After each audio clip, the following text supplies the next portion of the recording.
Fala um minuto. Sob a graça e a proteção do único Deus e Salvador de todos os recifenses, Jesus Cristo, declara aberta a terceira reunião ordinária da 17ª legislatura da terceira sessão legislativa. Convido o vereador Almir Fernando para fazer a leitura da ata da reunião anterior. Ata da segunda reunião ordinária do primeiro período da terceira sessão legislativa da 17ª legislatura, realizada no dia 5 de fevereiro de 2019. Presidência dos excelentíssimos senhores vereadores Rinaldo Júnior e Romerinho Jatobá, aos 5 dias do mês de fevereiro do ano 2019, às 15 horas, na Sala João Negro Monte Filho, Sala das Sessões, no andar terra da Casa de Mariano, situada na Rua Princesa Isabel, número 410, no bairro da Boa Vista, nessa cidade do Recife, capital do estado de Pernambuco, reuniu-se a Câmara Municipal do Recife, sob a presidência do vereador Rinaldo Júnior, ocupar a primeira e segunda secretaria, respectivamente, os vereadores Almir Fernando e Michele Colles, contando com a presença dos demais vereadores, membros desse poder. Havendo número legal, o senhor presidente declarou aberto os trabalhos, solicitando ao segundo secretário que procedesse à leitura da ata da reunião anterior, o que foi feito. Submetida à apreciação do plenário, ela foi aprovada sem restrição. Dando prosseguimento aos trabalhos, o senhor presidente solicitou ao primeiro secretário que procedesse à leitura do expediente do dia, do qual constarem as seguintes matérias: requerimento 96 a 99 de 2019, de autoria do vereador Aderaldo Pinto, do 100 ao 104 de 2019, de autoria do vereador Hélio da Guabiraba. No horário destinado ao pequeno expediente, o primeiro orador com a tribuna, vereador Almir Fernando, repercutiu o dia do perito papilocorpista, enaltecendo a importância da categoria. Também solicitou do governo a instalação de um expresso cidadão no Parque da Macaxeira. O próximo orador com a tribuna, vereador André Regis, repercutiu o discurso do prefeito Geraldo Júlio nesta casa, na reunião de instalação do período legislativo. Comentou sobre a saída do mesmo após a discussão, não ouvindo assim o líder da oposição desta casa. Informou que o discurso do prefeito é vazio e não conduz com a realidade. Na próxima oradora com a tribuna, a vereadora Michele Colles saudou os novos vereadores, em especial o vereador Hilton Brito, por reforçar a bancada do Partido Progressista, PP, nesta casa. Também fez homenagem póstuma ao professor Josias Albuquerque. O próximo orador com a tribuna, o vereador Renato Antunes, registrou sua participação na posse do Sindicato de Gestores do Estado de Pernambuco. O senhor presidente determinou ao segundo secretário que procedesse chamada regimental, a oportunidade que for registrada a presença de senhores vereadores, membros desse poder. Foram justificadas a ausência dos vereadores Aline Mariano, Davi Muniz, Carlos Gueira, Eduardo Marcos, Ivan Moraes e Marcos de Bria. Não havendo matéria para prolongamento do expediente, o senhor presidente passou a ordem do dia, da qual constarem as seguintes matérias. Segunda discussão, 3/5 e faz a votação do parecer 330 de 2018 da Comissão de Legislação e Justiça. Foi aprovado. Total 24. Pela ordem, falou o vereador Gilberto Alves, que convocou a instalação de designação do presidente e vice-presidente da Comissão de Acessibilidade e Mobilidade Urbana. Logo mais, assumiu a presidência do trabalho o vereador Romerinho Jatobá. Discussão única, 3/5 do projeto de decreto legislativo 40 de 2018, de autoria da Comissão Executiva. Foi aprovado. Discussão única do requerimento 91 de 2019, de autoria do vereador Davi Muniz. Foi aprovado. Discussão única do requerimento 87 de 2019, de autoria do vereador Aderaldo Pinto. Foi aprovado. Discussão única do requerimento de número 100 de 2019, de autoria do vereador Hélio da Guabiraba. Foi aprovado. No horário destinado ao programamento do dia, do qual constarem as seguintes matérias: discussão única do requerimento 162 de 2019, de autoria do vereador Rinaldo Júnior. Foi aprovado. Na hora destinada ao grande expediente, o único orador com a tribuna, vereador Rinaldo Júnior, parabenizou o Jornal do Comércio pela matéria intitulada Uma por Uma. O caderno detalhou as 81 mortes de mulheres por crime de feminicídio. Pediu a assinatura dos senhores vereadores e a votação pelo voto de aplauso a este caderno. Foi partilhado pelos vereadores Gorete Queiroz, Michele Colles, André Regis, Hélio da Guabiraba, que parabenizou o vereador pelo seu discurso, registrou seu apoio, fez uso da palavra pela ordem. A vereadora Aimee Carvalho, que convocou para a posse dos membros da Comissão de Finanças e Orçamento após a reunião ordinária. Nada mais havendo a tratar, o senhor presidente convocou a casa para se reunir amanhã em uma reunião ordinária no local do costume e horário regimental. Declarou encerrada a presente reunião, da qual foi lavrada a presente ata, que temos lido e aprovada, vai ser assinada por quem direito. Senhor presidente, lhe dá ata. Feita a leitura da ata, coloca a ata em discussão. Os senhores vereadores e vereadoras que concordam, permaneçam como estão. Aprovado. Solicito ao vereador Hélio Guabiraba que faça a leitura do expediente do dia.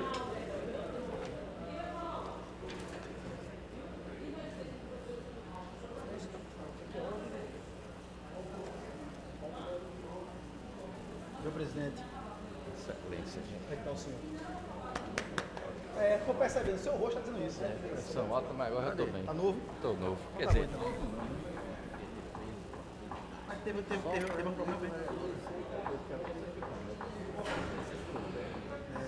Projeto de lei ordinário de número 07, do vereador Romerinho Jatobá.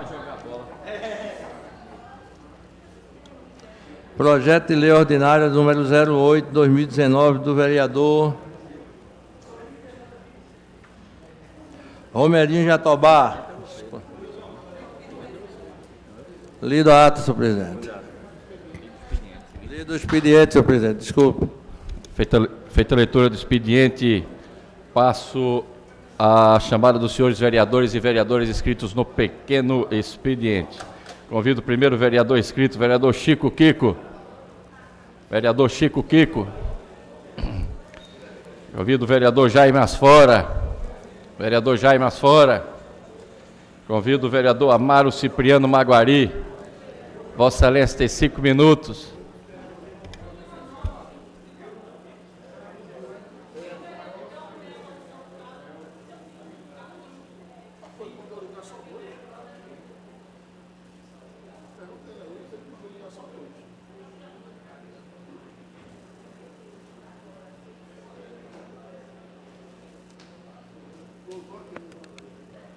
Senhor presidente, senhoras vereadoras, senhores vereadores, ocupo a tribuna nesta tarde para me reportar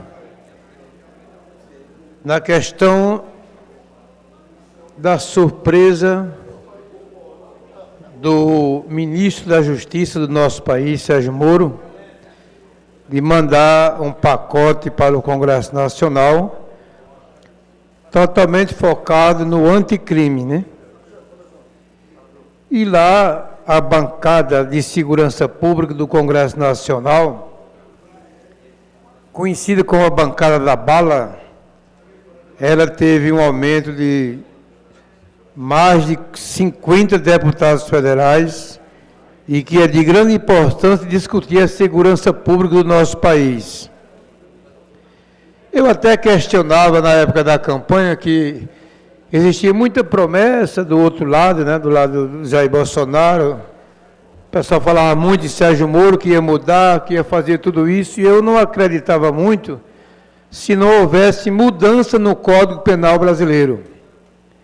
Como é que o presidente da República, né, o ministro da Justiça, ele ia mudar a questão da violência, combater o crime organizado, se ele não mudasse as leis do nosso país. E nesse pacote anticrime que o doutor Sérgio Moro encaminhou, existe, na verdade, 14 mudanças no Código Penal para que seja aprovado pelo Congresso Nacional e aí ele possa, junto com sua equipe, fazer uma mudança. E isso teve uma grande revolução no sistema penitenciário do nosso país, porque tende a ficar mais difícil para quem entra no sistema da corrupção, crime organizado, questão da organização das drogas em nosso país. É necessário que se faça algo pela segurança pública do nosso país, mas eu diria que não é só isso que tem que resolver. Tem que resolver a questão do emprego no nosso país, da saúde, da educação, da infraestrutura do nosso país, dar mais oportunidade à juventude do nosso país e não ficar só na questão da segurança, sem cuidar do entorno, que é de grande importância para o nosso povo brasileiro. No entanto, já começa com um bom caminho, verificando e analisando que tem que haver a mudança de todo jeito. Eu lembro que o ex-ministro Raul Jungmann, ele ocupava essa tribuna e sempre falava na questão da deficiência carcerária em todo o nosso país. Raul Jungmann dizia o seguinte, que quando chega um preso em qualquer presídio do nosso país, ele vai ser recrutado. Ele vai pertencer a uma facção, PCC, Comando Vermelho, o grupo que está aí no Ceará destruindo o estado do Ceará, e que esses presos, ele não tinha alternativa, não tinha uma política pública para fazer um curso, ter um trabalho, ter uma atividade, e sim se agregava aos grupos que já estavam dentro dos presídios e que era muito difícil resolver o problema. Mas nós acreditamos que a gente sabe que com a política, dentro de um contexto, de olhar num contexto geral, a gente pode melhorar a segurança pública do nosso país. E para encerrar, eu fico muito insatisfeito com o secretário da SDS, porque ele não atende e nem conversa com o presidente da segurança pública daqui da nossa Câmara Municipal. Não ouve, não atende, não conversa, não dá atenção. A gente sabe que o vereador Almir Fernandes, várias vezes, ele solicitou por ofício, por e-mail, e o secretário da Defesa Social, Antônio de Pádua, não deu a mínima atenção para a Câmara Municipal do Recife. Muito obrigado, senhor presidente.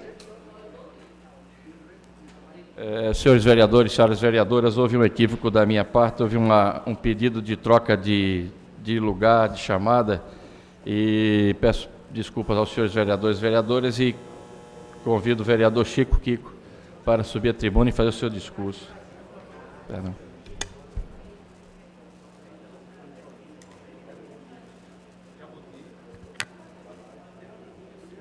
Boa tarde, senhor presidente, senhoras vereadores, imprensa e público que ocupa a galeria.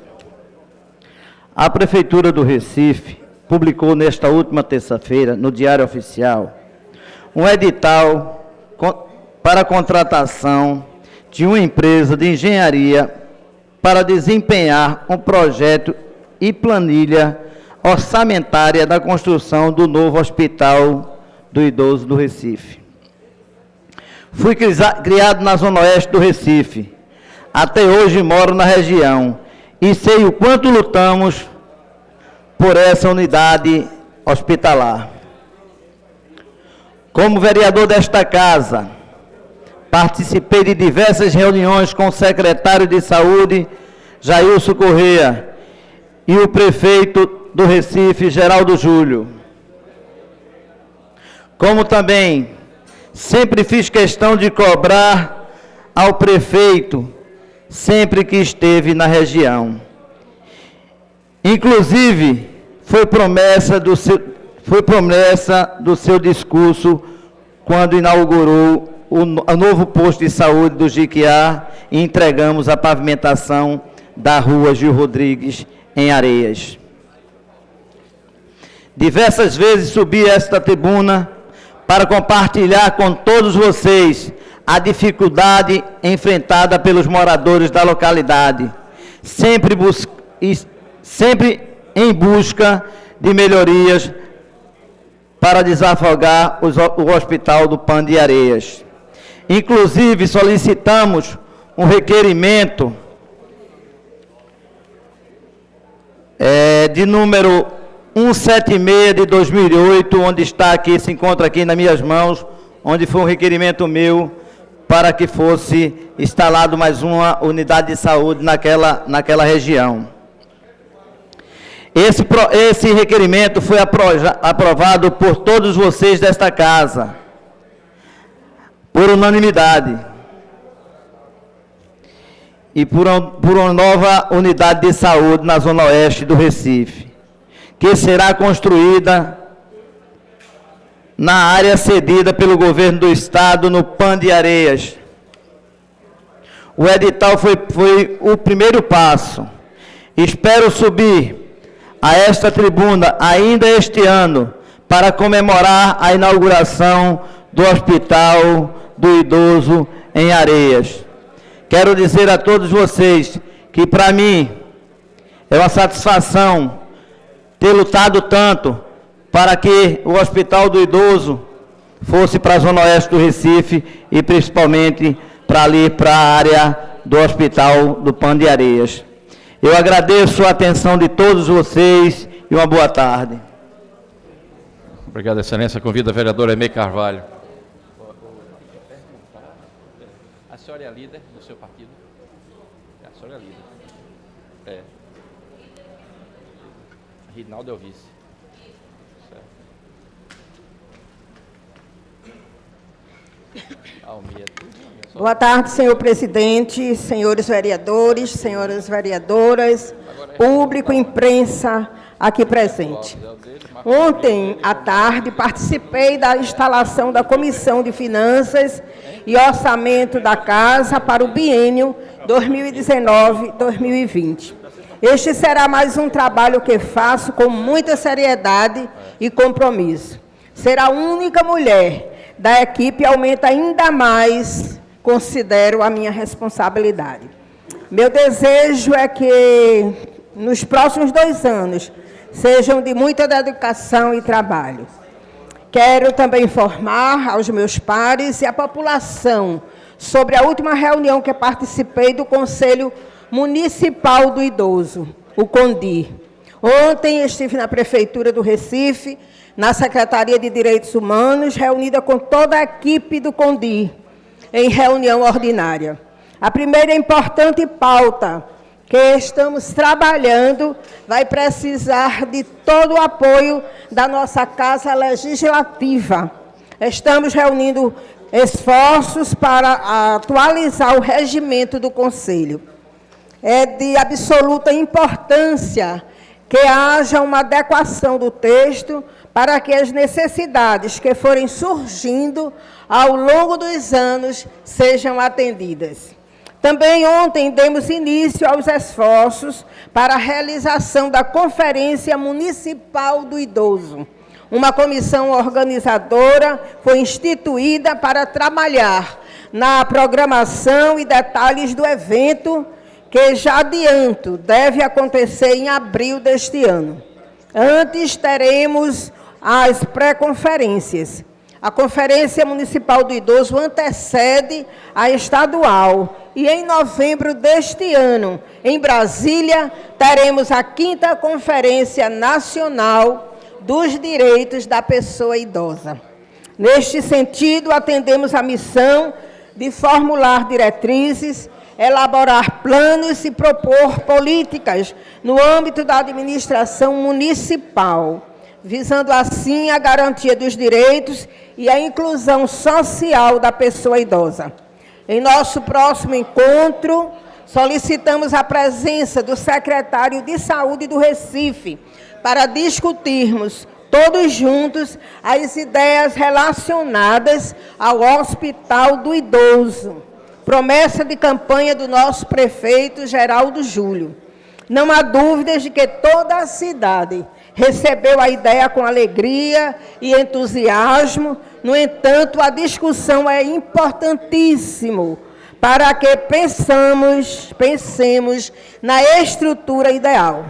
Um hospital voltado para o idoso não pode ser apenas um depósito de velhos.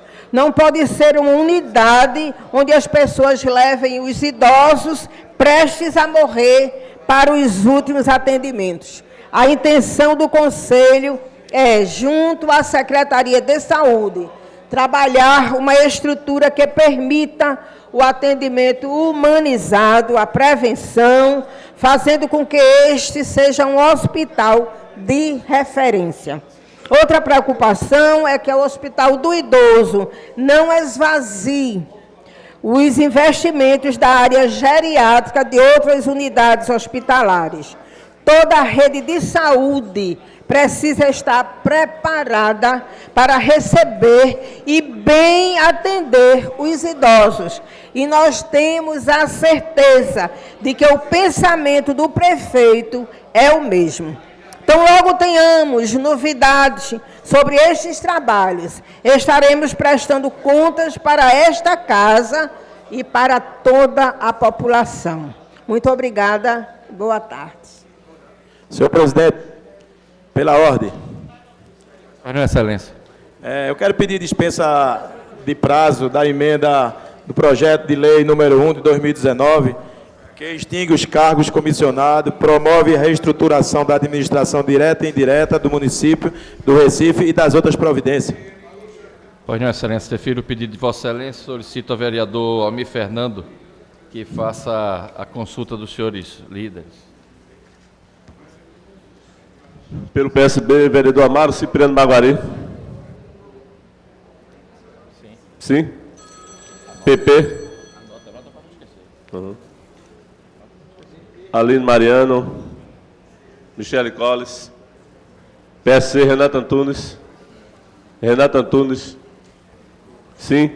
É a dispensa de prazo, Excelência. PRTB, Samuel Salazar. Sim. Dispensa de prazo. Sim. PSDB, vereador André Regis. Sim. Patriota. Já botei. Não tem nenhum presente aqui. PRB, vereadora Ana Lúcia. No final, no final. Do PT, vereador João da Costa. Sim. Do PROS, vereador Romero Jatobá. PCdoB, Almir Fernando, sim. PPS, Ricardo Cruz. PRP, Ayrton Luna. PSD, Gilberto Alves. PSDC, vereador Marcos de Bria. PTB, vereador Antônio Luiz Neto. PSL, Rogério de Luca. PTC, Heriberto Rafael. Solidariedade, Rodrigo Coutinho. Senhor presidente, 1, 2, 3, 4, 5, 6, 7, 8, 9 e 5. Aprovado pela maioria dos líderes. Dispensados prazos, Excelência. Obrigado, Excelência. Nesse momento, passo a chamada regimental. Solicito ao vereador Hélio da Guabiraba que faça o registro das presenças dos seus vereadores e vereadoras no plenário. 26 vereadores presentes, presidente. Na vez do número legal, passo ao prolongamento do expediente. Solicito a Vossa Excelência que faça a leitura.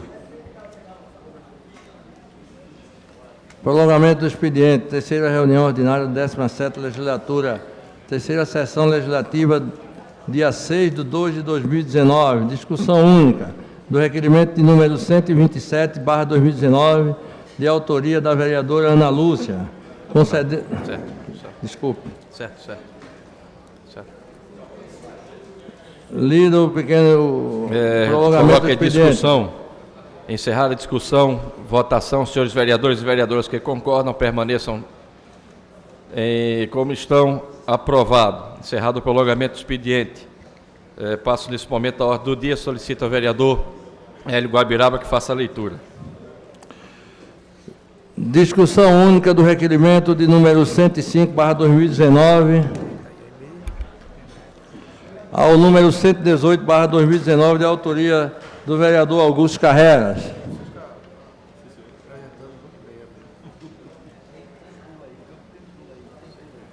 Tem?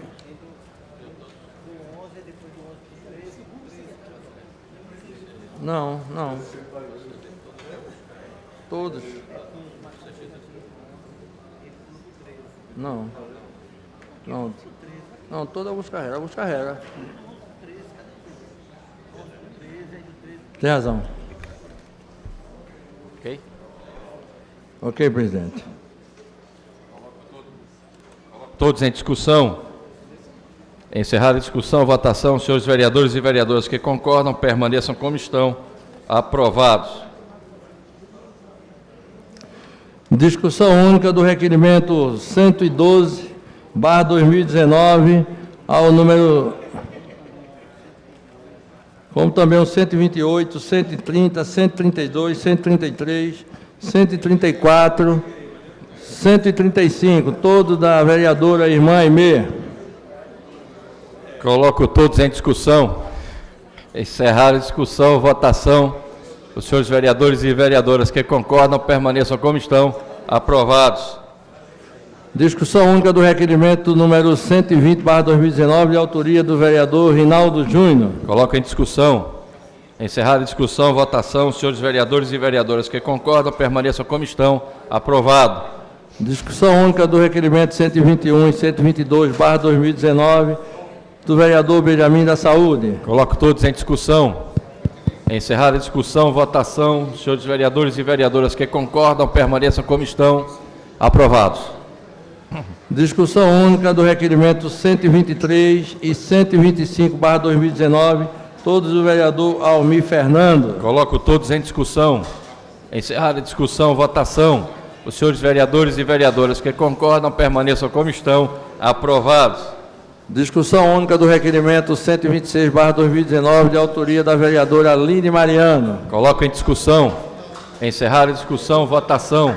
Os senhores vereadores e vereadoras que concordam, permaneçam como estão. Aprovado. Discussão única do requerimento 136/2019, 143/2019, 158/2019, todos da vereadora Ana Lúcia. Coloco todos em discussão. Encerrada a discussão, votação. Os senhores vereadores e vereadoras que concordam, permaneçam como estão. Aprovados. Discussão única do requerimento de número 137/2019 do vereador Júnior Bocão. Coloco em discussão. Encerrada a discussão, votação. Os senhores vereadores e vereadoras que concordam, permaneçam como estão. Aprovados. Discussão única do requerimento 138, 139, 140 e 141, todos do vereador e vice-líder do governo, Aderaldo Pinto. Coloco todos em discussão. Encerrada a discussão, votação. Os senhores vereadores e vereadoras que concordam, permaneçam como estão. Aprovados. Discussão única do requerimento 142/2019, do vereador Aerton Luna. Coloco em discussão. Encerrada a discussão, votação. Os senhores vereadores e vereadoras que concordam, permaneçam como estão. Aprovado. Discussão única do parecer de número 14/2019 da Comissão de Redação. Coloco em discussão. Encerrada a discussão, votação. Os senhores vereadores e vereadoras que concordam, permaneçam como estão. Aprovado. Discussão única do parecer de número 15/2019 da Comissão de Redação. Coloco em discussão. Encerrada a discussão, votação. Os senhores vereadores e vereadoras que concordam, permaneçam como estão. Aprovado. Li na ordem do dia. Encerrada a ordem do dia. Passo ao prolongamento da ordem do dia. Solicito ao vereador Almir Fernando que faça a leitura. Requerimento 169/2019, de autoria da vereadora Gorete Queiroz. Requeremos à mesa, ouvido o plenário, cumprida as formalidades regimentais, que seja concedido o espaço do plenário da Câmara, no dia 13 de fevereiro de 2019, das 9 às 13 horas, para realizar uma reunião pública com os protetores da causa animal. Coloco em discussão. Encerrar a discussão, votação. Os senhores vereadores e vereadoras que concordam, permaneçam como estão. Aprovado. Encerrado o prolongamento da ordem do dia, passo nesse momento ao grande expediente. Convido o vereador Jaime Asfora para ocupar a tribuna. Vossa Excelência tem 15 minutos.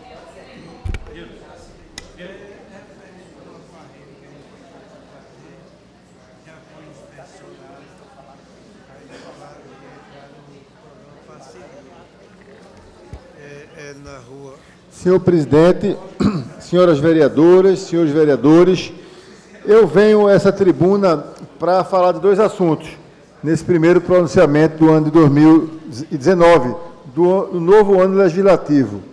Queria, mais uma vez, saudar e dar as boas-vindas, o que eu já fiz no microfone de aparte, aos vereadores recém-ingressos aqui, na figura da minha querida amiga Gorete Queiroz, e retribuir a ela o elogio, o registro elogioso, generoso que ela fez aqui quando fez o seu primeiro discurso.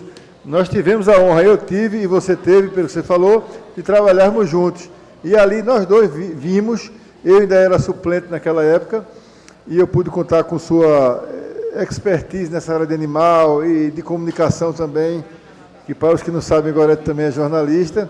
E eu queria dizer que foi uma honra mútua, e um aprendizado mútuo, comum. Eu também aprendi muito com Vossa Excelência, e para mim é uma alegria enorme ver que a gente hoje estamos aqui, ambos titulares do mandato, porque eu acho que as nossas causas são comuns. Em última instância, as causas que dizem respeito ao meio ambiente, à felicidade e à dignidade dos animais, das pessoas, dos direitos humanos, são causas que se entrelaçam e estão nas causas espiritualmente mais elevadas da humanidade. Então, sejam todos bem-vindos, mas eu quero fazer essa homenagem em seu nome. Eu venho aqui, presidente, fazer uma homenagem que eu acho que essa casa precisa fazer ao professor Fernando Figueira, que faria 100 anos na última segunda-feira, vereador Antônio Luiz Neto. Ele foi, inclusive, amigo do meu pai, contemporâneo do meu pai, e ele nasceu em Quebrangulo, né, em Alagoas, no dia 4 de fevereiro de 1919. Mas sua obra e seu legado foram aqui, em Recife, muito, e em Pernambuco. E uma obra e um legado que mostram quão abnegado, quão desapegado, quão generoso, quão solidário e quão humanista foi o professor Fernando Figueira. Na última segunda-feira, e ainda repercute isso nos jornais, houve uma missa bastante prestigiada no IMIP, comemorando seus 100 anos, mas o IMIP é apenas uma das obras do professor Fernando Figueira, uma obra monumental, uma obra que é uma verdadeira instituição de Recife e de Pernambuco, que presta serviços que todos nós conhecemos aqui, né? com números que falam por si só, em atendimentos nas mais diversas áreas, sobretudo para as pessoas mais carentes, mas também formando profissionais. O IMIP é uma grande escola, e não é à toa que o IMIP está hoje funcionando, onde funcionou antigamente o antigo Hospital Pedro II, onde inclusive meu pai, que é médico e era professor da Federal, com o professor Figueira, ambos se formaram quando a Faculdade de Medicina ainda funcionava na Universidade do Recife. Não existia nem a Universidade Federal de Pernambuco, era a Faculdade de Medicina da Universidade de Recife, do Recife. Então meu pai trabalhava lá. Quando eu era pequeno, eu tenho a memória de levar meu pai e buscar meu pai com minha mãe lá no Pedro II. E qual não é a alegria da cidade e qual não são as emoções que eu também sinto toda vez que vou lá, ao ver essas histórias se entrelaçando. Tantos professores, médicos, enfermeiros, paramédicos, de modo geral, psicólogos, trabalharam no Pedro II, e o Pedro II é essa bela sede do IMIP, que é essa grande instituição pernambucana, como bem sabe o vereador Almir Fernando, porque nós temos muitos e muitos eleitores, inclusive, que se servem dos bons serviços do IMIP. O professor Fernando Figueira, em 60, liderou um grupo de médicos que passou a oferecer atendimento gratuito para os mais necessitados, transformando esse projeto em um dos seus maiores legados. Foi isso que deu origem ao IMIP. Nessa época era raro você ver um médico particular, renomado, criar um serviço, criar uma instituição, dedicar a maior parte do seu tempo para cuidar dos mais necessitados. É um dos grandes nomes da medicina brasileira, o professor Fernando Figueira, eu ouso dizer.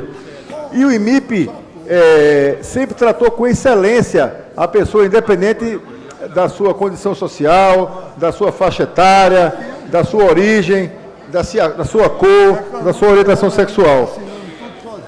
E eu queria ressaltar aqui, vereadoras Michele Collins, pastor Emê, professora Ana Lúcia e Aline Mariano, que o IMIP também atende muitas mulheres jovens, crianças, mulheres, meninas, e dá uma grande contribuição também nessa área para a sociedade de Recife. Mas as pessoas não sabem dessa outra parte do legado do professor Fernando Figueira. Em 62, já depois de fundar o IMIP, foi fundado em 60, e o ano passado completou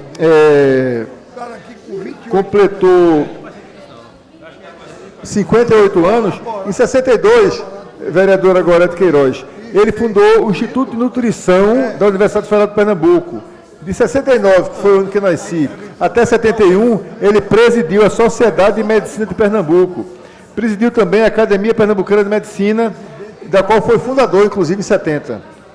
Ele foi secretário, vereador Carlos Gueiros, do governador Heraldo Gueiros Leite. Pouca gente sabe disso. E na época ele fundou o EMOP, que também é outra grande instituição pernambucana. Meu pai era hematologista, eu faço a referência ao meu pai porque ele faleceu há um ano e poucos meses, e há uma série de fatos que me trazem a memória afetiva. Além do professor Fernando Figueira ter sido também amigo do meu pai, o que é um fato particular, mas me vem à memória essas recordações boas. O EMOP até hoje está aí, na vanguarda, e cada vez precisa de mais investimentos, evidentemente, mas na vanguarda como centro de hemoterapia do Brasil, né? E o centro de hemoterapia é importante para várias doenças e para aperfeiçoar a saúde de várias pessoas, né? Quantas pessoas não se salvam, por exemplo, por causa de uma doação de sangue? Foi responsável também, e já me encaminho para finalizar, pela criação das seguintes instituições. A FUSAM, veja, o mesmo cara foi responsável pela FUSAM, por criar o EMOP, por criar o IMIP. Por isso já bastava ele estar no panteão dos grandes médicos e heróis pernambucanos por adoção, recifenses por adoção, porque ele nasceu em Quebrangulo, Alagoas, mas fez-se aqui, né? Deixou o legado aqui. Ele criou a Fundação de Saúde Amaury de Medeiros, a famosa FUSAM. O LACEN foi ele que criou.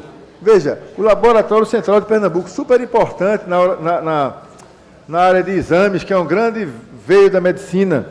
O CISAM, o Centro Integrado de Saúde Amaury de Medeiros, né, hoje dirigido pelo médico e professor Olímpio de Moraes Filho, de quem eu tenho a honra de ser amigo, que tem sido uma referência em trabalhos na área do atendimento à mulher. O Olímpio também é um grande humanista e é um cara que, inclusive, recentemente teve um problema com a Igreja Católica, porque simplesmente deu um tratamento humano a uma moça que tinha sido estuprada e abortou. Olímpio é um grande defensor dos direitos humanos também. Por fim, ele fundou o Centro de Oncologia da Faculdade de Ciências Médicas, a UPE, o CEON. A Academia Pernambucana de Medicina também tem o professor Fernando Figueira como um dos fundadores, a Associação Pernambucana de Médicos Generalistas, a Associação Brasileira de Reprodução e Nutrição em Saúde Materna e Infantil. Trabalhar o tema da reprodução naquela época era raro. Hoje em dia é caro, mas é acessível para quem tem dinheiro. Excelente clínica de reprodução. Ele criou a Associação do Diabético Jovem. E eu, como diabético, sei da importância de uma instituição como essa. E mais dois legados, fora os legados inominados, os legados da assistência direta à pessoa que mais precisa, o legado do tratar o pobre igual ao rico, o legado de estar sempre procurando melhorar a cidade, como fez também Josué de Castro, outros tantos que por aqui passaram, especialmente nessa área de nutrição, saúde, educação médica. Ele fundou também a Fundação Alice Figueira de Apoio ao IMIP, que funciona ajudando o IMIP, e a Associação Pernambucana de Apoio aos Portadores de Fibrose Cística. Então, o professor Fernando Figueira foi incansável. Em 1996, né, há pouco mais de 20 anos, já com 77 anos, vereador Ricardo Cruz foi designado presidente de honra do Comitê Estadual de Redução da Mortalidade Infantil do nosso estado de Pernambuco e designado pelo ministro da Saúde, que eu acho que era José Serra à época, para presidir a Autoridade Nacional em Saúde da Criança e do Adolescente.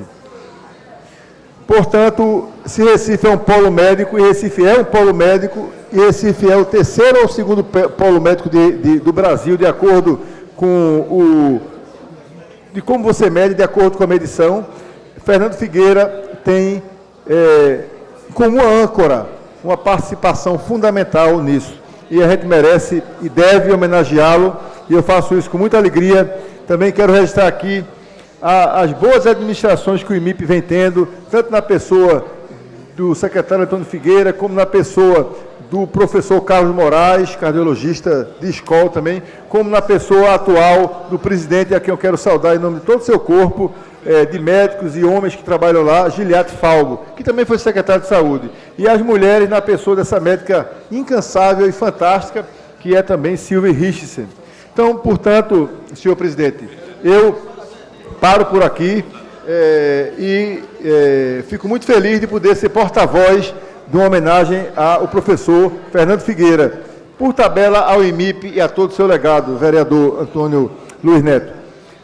Mas aproveito que ainda tem um tempinho para registrar minha alegria com o que aconteceu, com parte do que aconteceu no Senado no último sábado.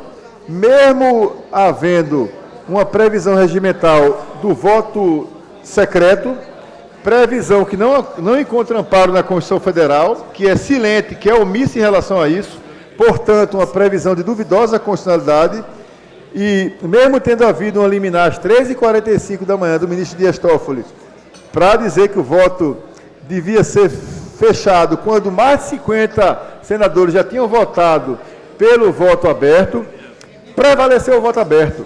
Sabe por quê?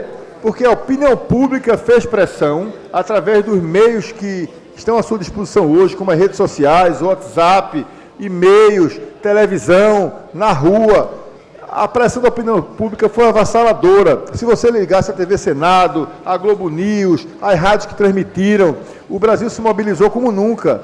Eram milhares de manifestações por minuto em quem estava transmitindo ao vivo. As caixas de WhatsApp e de e-mail dos senadores ficaram lotadas de gente dizendo que não aceitavam o voto secreto. Porque o voto secreto ele é anacrônico, ele é excrescente, ele é incompatível com o mundo de hoje. Como é que no mundo das redes digitais, das redes sociais, você pode querer esconder do eleitor, como você, que é representante dele, que foi eleito por ele, tem uma procuração dele para fazer aquilo que está na procuração, como você vota? Os deputados de Pernambuco votaram em Eduardo Cunha. E Eduardo Cunha, dentre inúmeras outras besteiras que fez e crimes que cometeu, né, por isso que está preso, Eduardo Cunha, um dos primeiros atos dele foi estender o direito de usar passagens aéreas para os cônjuges, para as mulheres. Um abuso, uma imoralidade. E, sem entrar no mérito, o impeachment talvez não tivesse saído se não fosse Eduardo Cunha. Para você ver como é importante a eleição de um presidente da Câmara ou do presidente do Senado, né? O Brasil se livrou de eleger um gangster, um bandido, um marginal, que é Renan Calheiros, um cara que já chegou a responder 19 inquéritos e procedimentos no Supremo, por causa da pressão da opinião pública. Eu não estou entrando no mérito se o atual presidente é bom ou é ruim, se significa nova política ou não. Acho que não significa. Acho que é tão da velha política quanto o Renan Calheiros. Mas prevaleceu o voto secreto. Mais de 30 senadores abriram voto. Mais de 30 senadores mostraram o voto, quando o presidente da sessão, de maneira patética, disse que isso não era possível. Eu digo tudo isso, pessoal, porque aqui na Câmara nós aprovamos, isso é um mérito nosso, coletivo, prefeito João da Costa. Nós acabamos com o voto secreto em 2013, por um projeto de emenda à lei orgânica de minha autoria, mas que foi aprovado pela Casa. Então o projeto é da Casa, o mérito é da Casa. Nós estamos na frente do Senado, na frente da Câmara e na frente da Assembleia Legislativa, que reelegeu o ex-deputado Guilherme Uchoa 6, 7 vezes, porque o voto era secreto, senão as pessoas não teriam coragem de votar 6, 7 vezes, mudar a Constituição a cada votação, rasgar a Constituição a cada votação, ao seu bel prazer, né? E assim continua. Tem gente que está na mesa há 5, 6 mandatos e muito em grande parte por causa do voto secreto. Portanto, eu quero enaltecer essa conquista da Câmara, registrar que para mim foi uma honra, é uma marca positiva do nosso mandato, que é coletivo, ter acabado com o voto secreto aqui na Câmara. Não existe voto secreto aqui nem para apreciação de veto, nem para cassação e nem para eleição na mesa. Ontem eu tive a decepção de ver o presidente do Senado, Davi Alcolumbre, dizer que era a favor da manutenção do voto secreto para cassação. Aí é que não dá mesmo. Quem é que vai ser cassado nos parlamentos corporativistas, como são, com o voto fechado? Para cassação é que tem que ser aberto mesmo, na minha opinião. Por fim, eu quero dizer que fiquemos atentos nós todos, inclusive quem não é da casa, quem está na tribuna, quem está na imprensa, porque tem uma proposta do ex-vereador Romero Albuquerque para voltar o voto secreto aqui na Câmara. E esse é apenas o primeiro passo de uma mobilização que eu quero fazer, inclusive com a colaboração dos colegas novos, para que a gente não dê esse passo atrás. E essa emenda à lei orgânica não faça a Câmara voltar ao passado e adotar o voto secreto, adotar a postura que faz com que os vereadores, estou acabando, presidente, que faz com que os vereadores, que faria, porque não acredito que vai acontecer aqui, que faz com que os senadores, que faz com os deputados federais, porque nós não nos escondemos. Inclusive, já foi a segunda eleição, presidente Carlos Gueiros, com voto aberto aqui na casa. E foi bom, não teve trauma nenhum, a população assistiu, veio em que cada um votou, interagiu. Portanto, minha exortação, vou voltar a esse assunto, é que a gente não volte ao voto secreto. E não volte a ter sessões secretas, como também o antigo regimento permitia, e a nossa emenda à lei orgânica também acabou com as sessões secretas. Muito obrigado. Obrigado, vereador. Próximo vereador inscrito, vereador André Regis. Vossa Excelência tem senhor presidente, tempo. pela ordem, senhor presidente. Por exemplo. Eu gostaria de convocar a reunião da Comissão de Direitos Humanos para segunda-feira, às 14h30, e a reunião da Comissão da Mulher para as 14 horas. 14h30 das mulheres e 14 horas de direitos humanos. Vereadora, Vossa Excelência tem o nome dos membros da comissão aí, porque aí nominava, ficava na ata de que eles estavam nominados. Porque amanhã poderão argumentar que não sabiam que era da comissão. Sim, senhor presidente. Direitos Humanos, Michele Collins, Ivan Moraes, vereador Davi Muniz, Antônio Luiz Neto e Ricardo Cruz. E da Mulher...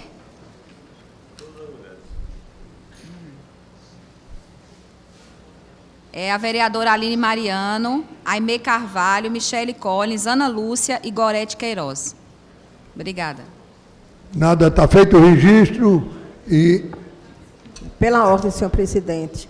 Eu também quero convocar os membros da Comissão de Educação para a instalação da mesma na segunda-feira, às 13h30.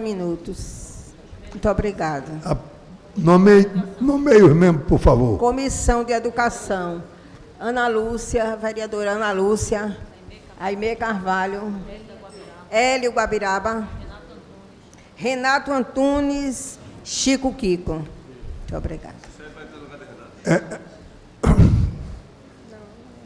Começa o tempo do vereador que está na tribuna. Vereador presidente Carlos Gueiros, irei dar prosseguimento à discussão iniciada na tarde de ontem. Não obstante, acabamos de receber a notícia de que o ex-presidente Lula foi condenado, mais uma vez, agora a 12 anos e 11 meses de prisão por corrupção e lavagem de dinheiro, na ação da Lava Jato sobre o sítio de Atibaia. A notícia já esperada, na medida em que esse processo foi acompanhado, inclusive, pela opinião pública, de forma muito ampla, é de se lamentar que um ex-presidente da República, ex-chefe de Estado, que teve a honra de ser eleito 2 vezes para comandar a nação, para ser o chefe das Forças Armadas, para ser o magistrado maior do país, um símbolo para as futuras gerações, inclusive pela sua forma de se chegar ao poder a partir de uma vida de luta na política, tenha feito a opção pelo crime, e essa opção pelo crime resultou em 2 condenações, uma já em segunda instância, por isso que ele cumpre pena em Curitiba. Portanto, é de se esperar, mais uma vez, que haja a discussão acerca da prisão em segunda instância. Embora, nesse caso aqui, foi da primeira instância ainda. Mas como ele já foi condenado em segunda instância, é importante que haja a mobilização, a pressão, para que não haja, mais uma vez, a tentativa de se reverter a decisão recente do Supremo Tribunal Federal de manter, como é a tradição no direito brasileiro, a prisão após a segunda instância. Nesse caso, portanto, é importante a gente mencionar a necessidade de manutenção do atual marco de execução de penas traçados recente pelo do Supremo Tribunal Federal. Dito isto, e fazendo esse registro, vereador Rodrigo Coutinho, retomo a discussão que foi iniciada ontem, notadamente no que se refere às palavras utilizadas pelo prefeito Geraldo Júlio. O tema educação é um tema absolutamente necessário de trato obrigatório para todos os parlamentos, vereador Renato Antunes. Recentemente, na Folha de São Paulo, o articulista, economista Marcos Lisboa, ele escreveu um primoroso artigo intitulado Chicago e a Política Pública, no sentido de demonstrar, a partir de estudos econômicos de laureados com o Prêmio Nobel, a necessidade de se investir em educação. Seguindo a linha de Samuel Pessoa, e após a fala do prefeito, extremamente breve nesse ponto, refletiu a superficialidade com que a educação tem sido tratada em sua administração. Esse descaso não começou com ele, claro, e nem se limita ao Recife, nem às prefeituras de nosso país. É um problema brasileiro, como demonstra cada nova rodada dos testes internacionais. Em 2016, por exemplo, na prova do PISA, Organização para a Cooperação e Desenvolvimento Econômico, o Brasil, mais uma vez, ficou nos últimos lugares. Diante disso, o particular, o discurso do prefeito aos vereadores e o geral, os repetidos péssimos resultados obtidos pelo Brasil no PISA, gostaria de chamar a atenção para um fato importante, a teoria do capital humano, que abriu o caminho para o reconhecimento da importância da educação como condição necessária para o crescimento econômico. Originalmente formulada em 1961 por Theodore Schultz, da Universidade de Chicago. Desde então, as evidências empíricas têm cada vez mais provado a correção da teoria. Quero mostrar neste breve resumo que a tese da educação como fator de crescimento, e de outras também, não caiu de moda, exceto talvez no Recife. Ao contrário, limitando a pesquisa apenas ao que mais importante foi publicado a respeito nos últimos 2 anos, 2017 e 2018, demonstra que o mundo está cada vez mais consciente de que, sem um grande investimento em educação, país nenhum, estado nenhum, nenhuma cidade alcançarão jamais o desenvolvimento econômico, social e político que desejamos. Eric Hanushek, professor da Universidade de Princeton, em 2019, um dos mais destacados estudiosos internacionais contemporâneos dos impactos econômicos da educação, diz o seguinte: existem agora evidências substanciais de que as habilidades cognitivas, resultantes tanto das escolas quanto de outros fatores como família e saúde, explicam parcelas substanciais das diferenças individuais de renda entre os países e são essenciais para entender as diferenças nas taxas de crescimento nacional. Sob essa luz, as principais políticas educacionais que aumentam o nível de habilidade levam ao desenvolvimento econômico. E entre aquelas políticas que reduzem a variação de habilidades, tenderão também a reduzir a desigualdade econômica. Recentemente, senhor presidente, eu estive na Universidade da Califórnia, a UCLA. Depois de algum tempo que eu não ia à costa oeste dos Estados Unidos. A sensação que nós temos ao chegarmos, inclusive na região mais rica do planeta, onde o Vale do Silício se encontra, todas as pesquisas de ponta na área de educação, a sensação que nós temos ao regresso ao Brasil é de que simplesmente estamos parados no tempo. Enquanto o progresso avança e a distância aumenta entre os países mais ricos e os mais pobres, pelo fator primordial, e os estudos econômicos demonstram isso, da educação.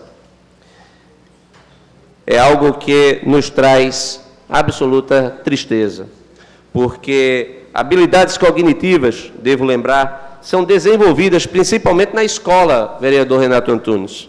Essa última citação, a mais antiga que trago nesse documento, trazido pelo professor Eric Hanushek, deixa bem claro isto.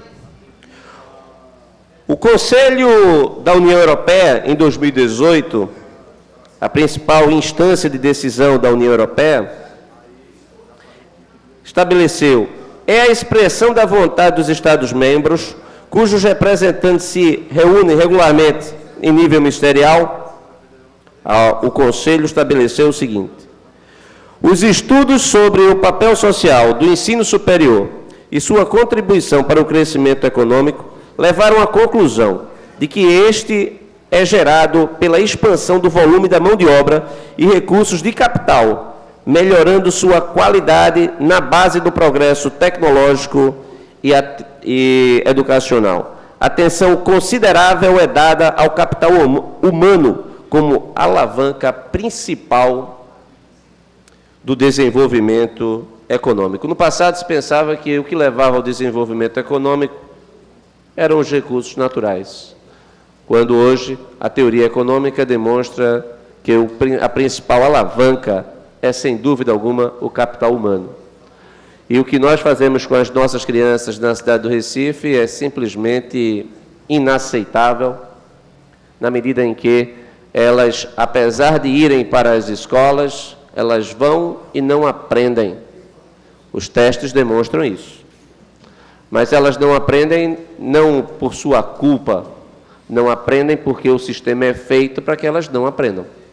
Casas que funcionam como as escolas e que não ofertam a menor condição para que uma criança sente e aprenda, que o professor dê uma aula de forma adequada.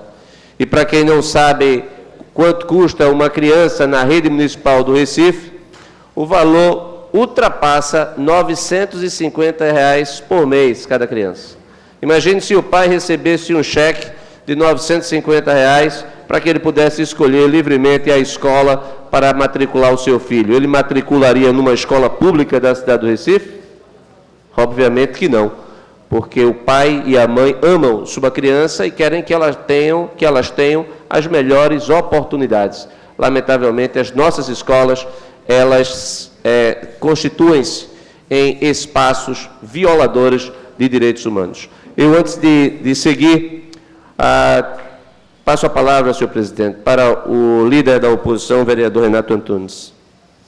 Vereador André Regis, serei breve, mas apenas para fazer uma reflexão daquilo que Vossa Excelência traz hoje com muita propriedade, com dados e com comparativos. É bem verdade que o senhor compara agora com talvez o país mais rico do mundo, uma educação que está alguns anos-luz à nossa frente, mas se a gente comparar com cidades vizinhas, Recife também está bem atrás. Vossa Excelência desenvolve um trabalho nas escolas, que eu sou admirador, porque consulto esse trabalho, raio-x nas escolas. Nós temos um problema muito sério de gestão escolar também, mas também de infraestrutura. Nós temos hoje equipamentos onde a maioria desses equipamentos são readaptados. É bem verdade que isso é uma herança antiga, nem tudo é problema do PSB, vem de heranças antigas também de outras gestões, que insiste em construir escola, não, em readaptar a escola em prédios que não têm as mínimas condições de receber as crianças. O que a gente vê hoje, na verdade, em Recife, não é investimento em educação, não são escolas. Não existe um lema da prefeitura, a escola do futuro. Mas o que se vê hoje é um amontoado de crianças em prédios, em casas que não foram feitas para ser escolas. O que a gente vê são depósitos de crianças, onde o ensino não é levado a sério. Cumpre-se simplesmente um dever constitucional, que está na Constituição, onde é dever do Estado e da família dar educação. Mas isso aí não é feito com responsabilidade do meu ponto de vista, porque eu tenho visitado as escolas, assim como Vossa Excelência tem visitado. São verdadeiros amontoados de crianças. É bem verdade que existem escolas que são de referências, que foram construídas dentro de um padrão, mas são ilhas. Bem diferente desse total de 400 escolas que há na cidade, muitas delas sem a mínima condição de receber os nossos filhos e filhas. Então fica esse alerta, essa de fato é a escola que a gente vê, não é a escola do futuro, não é a escola do presente, não é a escola que foi dito aí pelo senhor prefeito, onde falou de uma escola fictícia que não é a escola que eu visito. Para o senhor ter um exemplo, vereador André Regis, o ano passado recebemos denúncias de creches, onde crianças, bebês, estavam sendo higienizados com sabão amarelo, que não se usa nem para dar banho em cachorro. Então essa é a escola do futuro do Recife, infelizmente. Isso não é papo, não é conversa de oposição, é a realidade que a gente observa nas escolas e é a realidade que eu não quero para os meus filhos, eu tenho certeza que ninguém quer para os nossos filhos, para as próximas gerações. Parabéns pelo discurso sensato, com dados, com comparativo, mas sobretudo apontando solução. Vereador Renato Antunes, obrigado pela parte que enriquece o nosso discurso, a nossa luta, a nossa causa, porque o legitima, porque chancela o que nós estamos dizendo. Qualquer pessoa que fizer o que Vossa Excelência faz, visitando as escolas públicas da cidade do Recife, ficará chocado. Se o prefeito da cidade do Recife quiser fazer comigo um tour, ou qualquer um vereador, a gente faz. Ficar o dia inteiro, ou uma jornada inteira numa sala de aula, sem a condição para a permanência de uma criança, ou de um docente, é absolutamente inaceitável para o custo em que nós investimos, porque a educação não é despesa, é investimento. A pobreza, ela encontra na educação o seu principal adversário para a sua perpetuação. Ou seja, é a educação que se combate, é pobreza que se combate com a educação. E, lamentavelmente, não é isso que nós encontramos na cidade do Recife. A situação é absolutamente calamitosa. E o prefeito da cidade do Recife, ele desconhece as suas escolas porque ele não vai às escolas. Nós já estamos no quarto secretário municipal de educação na gestão Geraldo Júlio. Ele já vai 4 secretários de educação. O secretário Valmar, o secretário Jorge, o secretário Alexandre e o atual secretário. Nenhum secretário pode oferecer à opinião pública uma justificativa para o status quo, para a manutenção do status quo. Percebam, o êxito que o governo do PSB obteve, e devemos reconhecer no âmbito estadual, nas escolas de referência, não é reproduzido na capital pernambucana, não é reproduzido na cidade do Recife. Voltaremos a esse tema. Senhor presidente, tem alguém inscrito posteriormente? Não. Tem outro vereador inscrito? Vossa Excelência é o último vereador inscrito. Então, senhor presidente... Mas se depender de mais 2 minutos... Então, obrigado. Eu acho que ninguém aqui vai me condenar por eu lhe dar essa prorrogação. Eu agradeço, presidente. O tema é absolutamente necessário que a gente discuta aqui.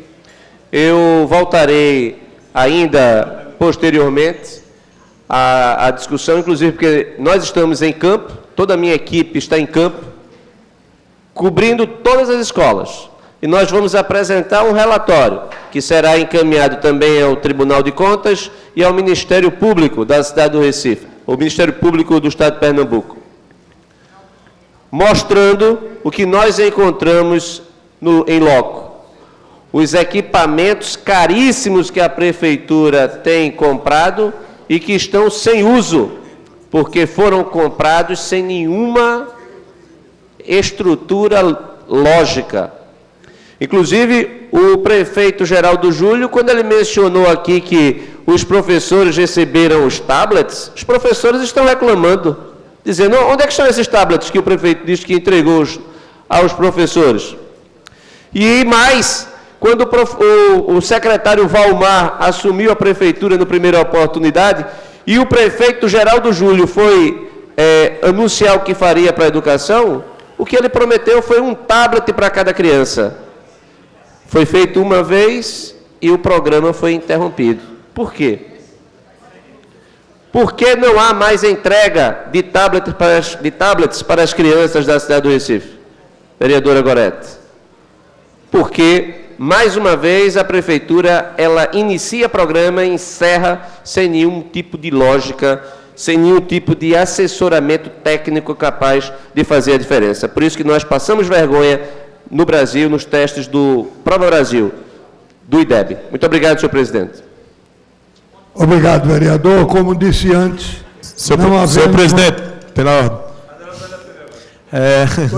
Eu queria convidar os membros da comissão de redação para segunda-feira, às 10 horas da manhã, na sala das comissões.